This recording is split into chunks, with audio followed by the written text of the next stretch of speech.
Oui, donc là, en fait, je voulais parler de l'état actuel du monde au niveau énergétique. Donc, j'en ai déjà parlé. J'ai déjà expliqué, en fait, de quoi il était question, à savoir que ça vole pas haut, ça brille pas. Il y a une énergie, en fait, sombre, noire, en fait, qui recouvre, je dirais, vraiment l'humanité, hein. En ce moment, la nature, enfin tout ce qui... On a comme une chape, en fait, enfin, une chape, comme si on était même dans des endroits où il y a...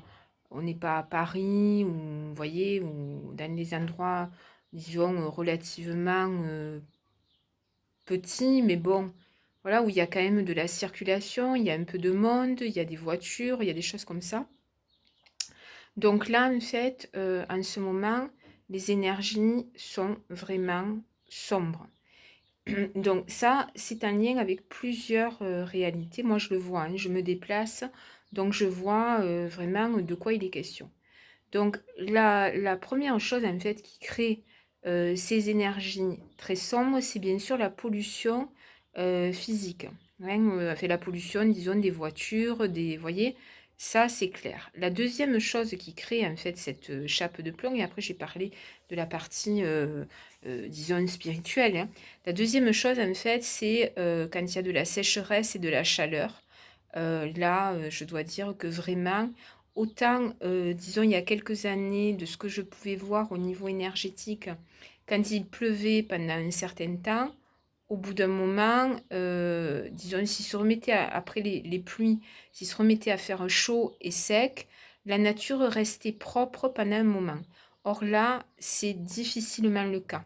Enfin, disons qu'elle résiste, elle s'est adaptée, bon voilà, mais on sent que vraiment il y a tellement de périodes de sécheresse, en fait, plus la pollution, plus l'augmentation des températures, qu'il est difficile pour la nature, mais aussi et surtout, en fait, pour les humains, de se régénérer, en fait, hein. On sent vraiment, moi je le vois, hein, il y a beaucoup de gens qui sont un peu à bout de souffle et qui ont une énergie sombre au niveau voilà et qui n'en sont pas vraiment conscients, ou alors qui le subissent, qui savent pas vraiment comment s'en sortir, parce que disons que pour pouvoir se nettoyer au niveau énergétique, il faut être conscient de ça et le voir aussi, le percevoir, le sentir, enfin bon.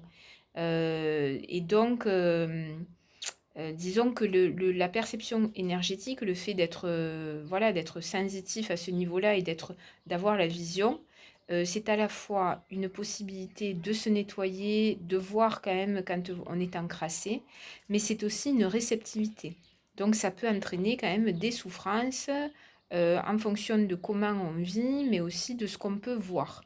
Hein, moi, personnellement, je ne suis pas la seule, hein, à le percevoir. Il y a tous les gens qui sont branchés au niveau énergétique de manière consciente et comment dire, divine, voient bien en fait de quoi il est question, hein. Et donc, on est un peu, on se dit, bon voilà, l'humanité va mal, hein. Alors on ne se déplace pas, moi je ne me déplace pas partout dans le monde, hein, donc je ne vois pas partout. La seule chose que je peux constater, c'est que dans les endroits, en fait, quand je pars en nature, que je quitte en fait la civilisation, que je vais dans des endroits, dans des lieux en fait où il y a moins de monde, moins de voitures, et où on est à une altitude relative et où il y a quand même un climat, je dirais, où il y a quand même de la pluie, du vent, enfin, vous voyez, où ça bouge quand même, des nuages, enfin, bon, des alternances de soleil, de tout ça. Donc là, c'est beaucoup plus pur, hein. L'air est beaucoup plus propre, vraiment, bon. Mais après, il y a d'autres facteurs qui rentrent en compte quand même et qui sont importants et qu'il faut comprendre, en fait.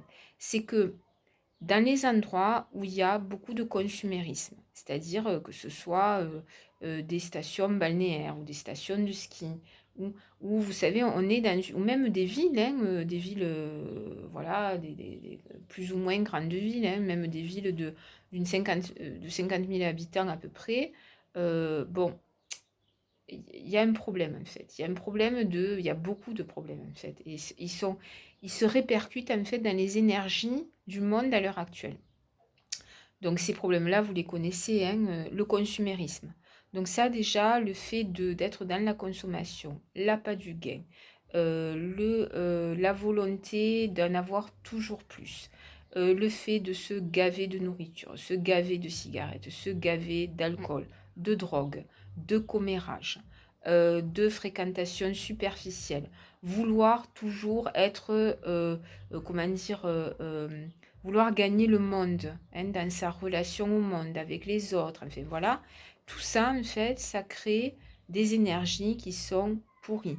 L'inconscience aussi, l'ignorance, le refus de se remettre en question, ou même l'incapacité à partir d'un certain stade, quand il y a des notions d'ignorance et d'imbécilité vraiment très incrustées. Bon, mais ça noircit en fait vraiment l'atmosphère, littéralement, hein, comme une voiture qui serait ultra polluante. Il y a des humains qui sont ultra polluants. Euh, le fait de s'anesthésier dans des émissions ou même des divertissements, quels qu'ils soient, qui ne servent à rien.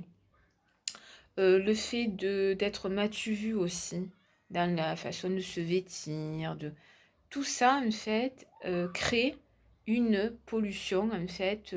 Le fait de renoncer aussi, hein, voilà, de baisser les bras, bon. Tout ça, voilà, ça crée une atmosphère, plus le contexte global, qui est un contexte de guerre, de mort, de violence, parce que c'est bel et bien l'état du monde, hein, d'écart énorme entre les plus pauvres et les plus riches.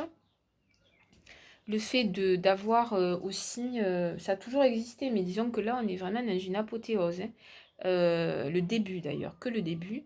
Le fait d'être aussi très cloisonné, hein, clanique en fait, d'étouffer aussi l'individualité, dans le sens pas l'individualisme, mais l'individu lui-même avec ses idées, avec son intelligence, d'essayer de le rabaisser, de le mettre dans le troupeau, d'accord? Tout ça, en fait, ça craint grave. Hein, tous les gens aussi qui sont dans j'écrase l'autre pour me sentir mieux. Enfin, tout ça crée une atmosphère et le problème, en fait, c'est qu'une grande partie de l'humanité, enfin une partie de l'humanité, non pas une grande partie, mais disons qu'à peu près 50% de l'humanité se trouve dans quelque chose, un cycle qui est, voilà, qui est pourri, quoi, enfin, qui va à l'encontre comment dire, oui, de l'évolution, en fait, tout simplement, hein. Voilà, donc, ouais, ça c'est problématique et moi je vois, bon, ça fait un moment que je le vois, hein. Je l'ai vu s'accélérer. Disons qu'il y avait une énergie qui était... Bon, l'énergie, il y a des trucs qui vont pas, hein. Vraiment, il y a des trucs qui vont pas. Ça fait très longtemps que je le constate.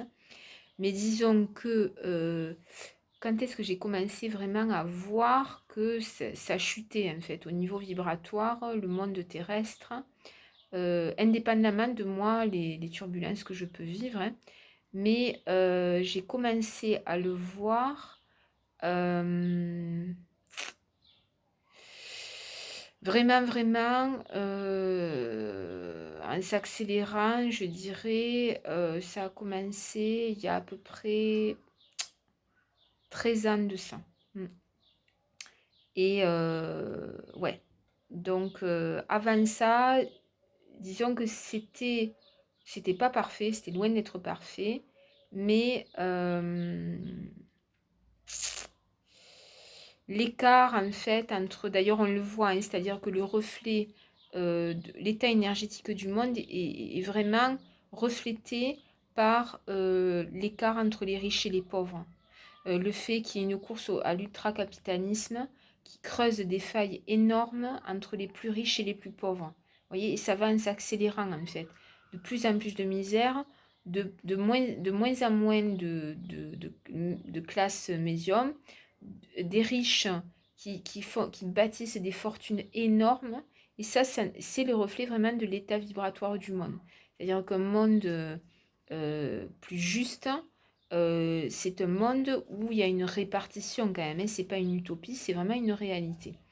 Et donc là, ça ne fait que creuser en fait la tombe finalement dans laquelle s'engouffrent toutes les disparités, les dualités, le troupeau contre l'individu.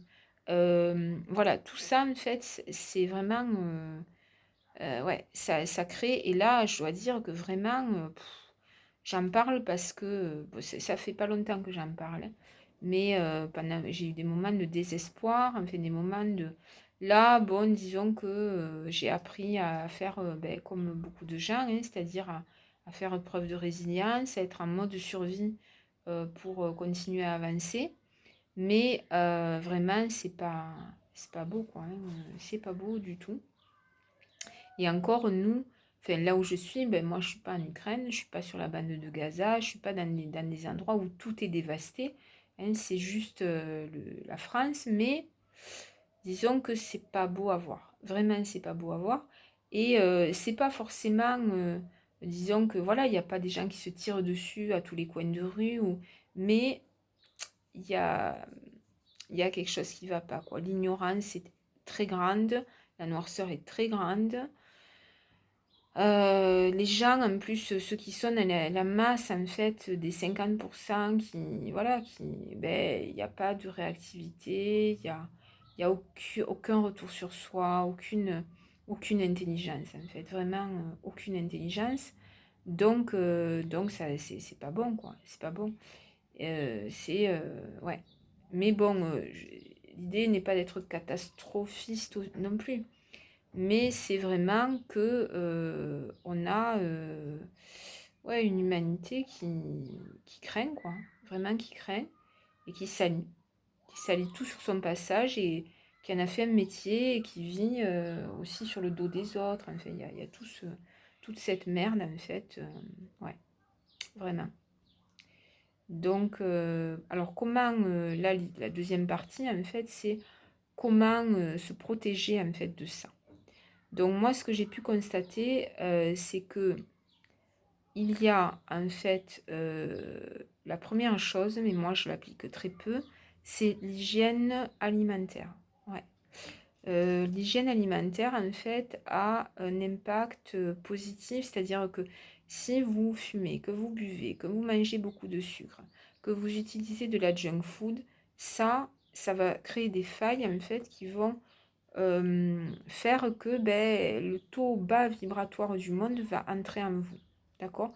Il y a d'autres raisons qui sont beaucoup plus insidieuses, je dirais, qui viennent des failles que nous avons, qui sont en lien avec notre vécu. Enfin, vous voyez, hein, voilà. Donc ça, je vous en parle même pas. Enfin, je vous en parle un peu, mais voilà, ça c'est un travail de fond. Donc voilà, l'idée c'est de ne pas essayer, en tout cas, moi je sais que je suis pas du tout un exemple par rapport à ça, mais tout ce qui est junk food, alcool, tabac, drogue, tout ça, on a l'impression en fait qu'on est soulagé sur le coup, mais la réalité c'est que ça creuse encore plus de problématiques, hein. Et surtout ça fait rentrer ces énergies basses qui remplissent l'atmosphère dans le corps, hein, et dans l'esprit, hein. La deuxième chose, en fait, qui est importante, c'est d'avoir une hygiène dans le sens, il faut être en extérieur et pas n'importe où, c'est-à-dire au contact de la nature. Donc quand vous allez, au plus vous allez aller au contact de la nature, en faisant des activités de type vélo, de la marche, de l'immersion même en eau froide. Ça, et surtout eau de mer, alors pas en Norvège, n'allez pas vous jeter dans la flotte, hein. Mais disons qu'en Méditerranée, ou même ne serait-ce que les jambes, hein, mais tout le corps, c'est idéal. Ça, c'est un nettoyant puissant et un protecteur, en fait, vraiment un protecteur. Et ça s'apprend, hein, il faut prendre du temps, mais ça s'apprend. Ce que j'ai pu constater aussi qui nettoie beaucoup, c'est les trekking, c'est-à-dire partir et se faire un trekking de plusieurs jours dès qu'on le peut. Même 24 heures, c'est déjà bien. 48 heures, c'est bien. 3 jours, c'est le top. 4 jours, 5 jours. Au plus, vous allez vous mettre au contact de la nature, marcher mais sans s'épuiser, dormir. Alors l'idée n'est pas d'aller manger au restaurant et dormir dans un hôtel, pas du tout. ou chez l'habitant. Non, non, non. L'idée, c'est de partir un peu en isolement, en fait, marcher, être au contact de la nature, et même si c'est un peu dur, se motiver en sachant que vous allez vous nettoyer. Voilà. Et si vous arrivez à partir 4 jours, 5 jours, 6 jours, même 7 jours, faites-le. N'hésitez pas à le faire. Vraiment, ça va vous aider à vous nettoyer, toujours pareil, à vous protéger en fait de l'atmosphère qui pas saine en fait, malsaine.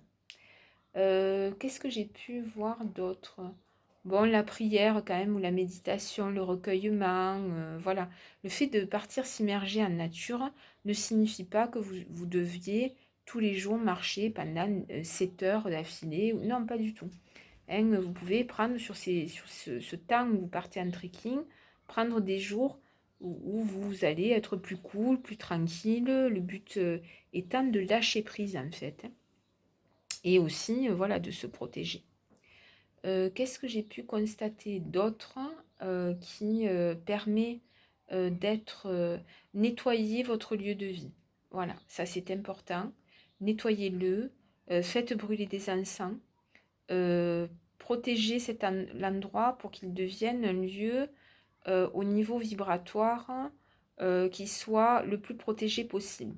Mais je sais que c'est difficile parce que on a bien souvent dans son environnement des personnalités puantes et toxiques. Souvent, on est confronté à un voisin qui va être PN, un autre qui va être narcissique, un qui va être toxique. Enfin bon, souvent c'est ça. Si vous avez un lieu de vie avec beaucoup d'espace autour de vous, c'est fantastique. Alors il y aura peut-être d'autres problématiques, hein, clairement. Hein. Vous pouvez vous retrouver, vous le savez, hein, sur un lieu où il va y avoir, je sais pas moi, de la chasse intensive. Enfin, vous savez, bon, bref, ou un lieu pas très sécure. Enfin bon, ça c'est encore autre chose. Et ça peut créer effectivement beaucoup de pollution. Mais disons que si vous êtes dans un lieu collectif, pour le meilleur et surtout pour le pire, moi je trouve, ça dépend des endroits, protégez votre lieu de vie, faites brûler des encens, nettoyez, voilà, essayez d'entretenir le lieu. Et vous-même, alors, quand vous partez, en fait, par exemple, vous allez à la plage, hein, ça j'ai remarqué, ça marche très bien. Quand vous allez vous baigner, en fait, surtout dans l'eau fraîche, en fait, vous prenez le soleil et vous faites le plein d'énergie. Quand vous rentrez chez vous, ne vous jetez pas sur votre douche. Restez avec cette énergie-là. Conservez-la et douchez-vous le lendemain. Sauf si, quand vous allez vous baigner dans un endroit qui est très pollué, alors hein, déjà ne vous baignez pas. Et après, si c'est un peu particulier, mais ça il faut le savoir, hein, bon, il faut se rincer, d'accord? Mais l'idée, quand on fait des immersions en eau de mer, c'est de ne pas se rincer, en fait, pour pouvoir conserver cette énergie. Voilà. Plus vous le ferez, mieux ça vaut. Même tant pis, hein, pour la peau, ben, vous protégez un minimum, mais disons que euh, c'est un gardien tout ce qui est le soleil, la nature, l'eau de mer, euh, le grand air, le froid. Tout ça, c'est un protecteur en fait puissant de vos énergies, hein. Et voilà.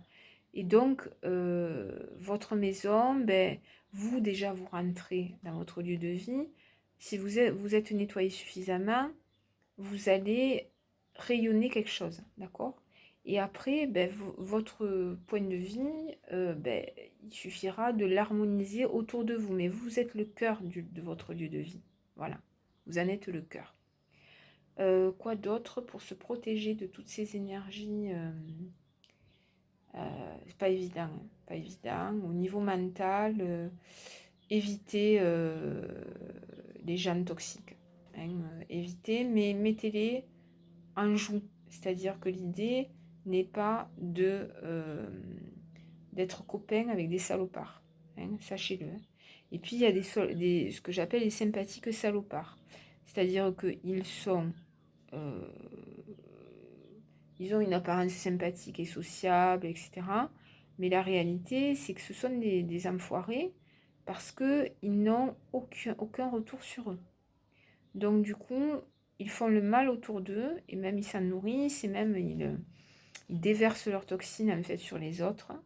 Donc ce genre d'individu, attention, hein, le sympathique salopard, il y en a beaucoup. Femmes et hommes, hein, voilà. Tous âges confondus, je dirais. Bon. Mais après, il y a des gentils aussi, hein, mais voilà. Alors, c'est bon, le fait de savoir être seul aussi, hein, d'être dans le recueillement, d'être solitaire, hein, d'avoir des moments de solitude, ça, c'est une très très bonne protection. Ça marche très très bien. Quoi d'autre? Reposez-vous, dormez, hein, même si c'est difficile, qu'on est souvent soumis au stress, bon voilà, et surtout à l'heure actuelle, les infos, le strict minimum, hein, voilà, et je pense que c'est tout, mais c'est déjà beaucoup.